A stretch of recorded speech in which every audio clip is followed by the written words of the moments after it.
États membres et on s'est retrouvé à 3 personnes en RDC qui ont juste postulé, juste 3. Alors, vu qu'on devrait atteindre 6 comme les autres États, ils ont été obligés de prendre les candidatures des personnes qui étaient dans la diaspora. Donc, c'était des Congolais, mais qui étaient dans la diaspora en Ouganda ou même au Burundi. Est-ce que vous comprenez là où on est encore?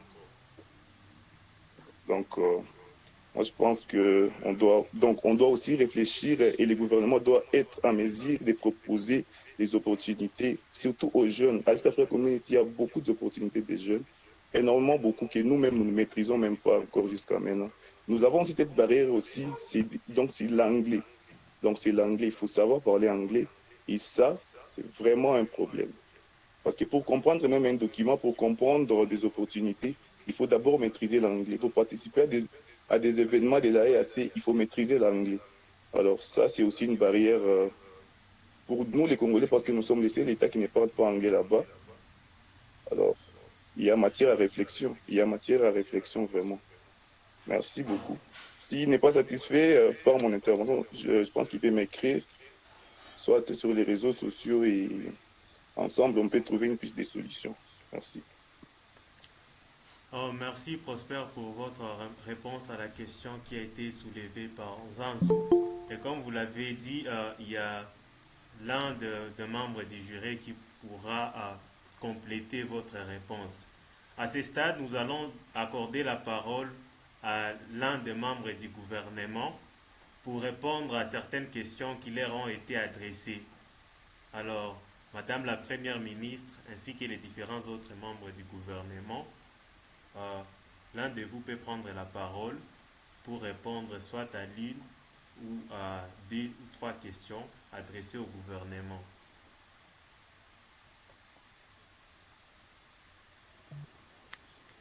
Oui, merci beaucoup pour la deuxième opportunité de nous offrir pour parler sur ces micros. Le gouvernement souhaite en ce moment répondre, en ce qui me concerne, premièrement, à 2 questions et peut-être un autre membre du gouvernement reviendra pour répondre à une autre. S'agissant de la question qui consistait à dire pourquoi la RDC devait quitter l'EAC, le gouvernement répond à cette question en se basant sur 4 éléments principaux.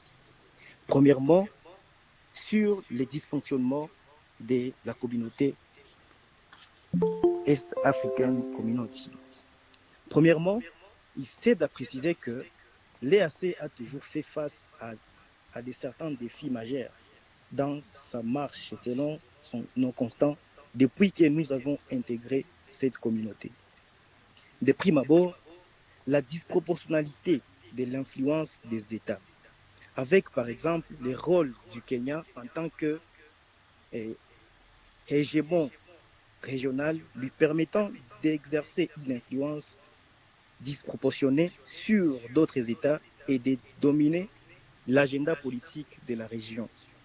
Deuxièmement, le dysfonctionnement de la communauté est justifié sur les points de la malignité de certains États, notamment l'Ouganda et le Rwanda, accusés par d'autres États de la communauté de faire cavalier seuls, notamment dans la signature des accords, des infrastructures, et également d'être les semeurs des déséquilibres de la paix et de la sécurité de la région.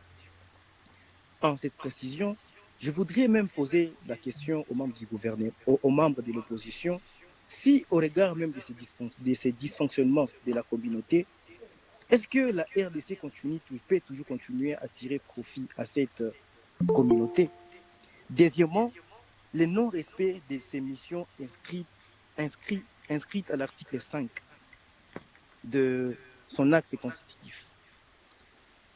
Il vous souviendra que les missions de l'EAC sont inscrites plutôt à l'article 5 de son acte constitutif. Quant, quant au paragraphe 3 de cet article 5 qui précise, que l'EAC peut concourir à la sécurité et de la paix au niveau de la région, il sied à préciser que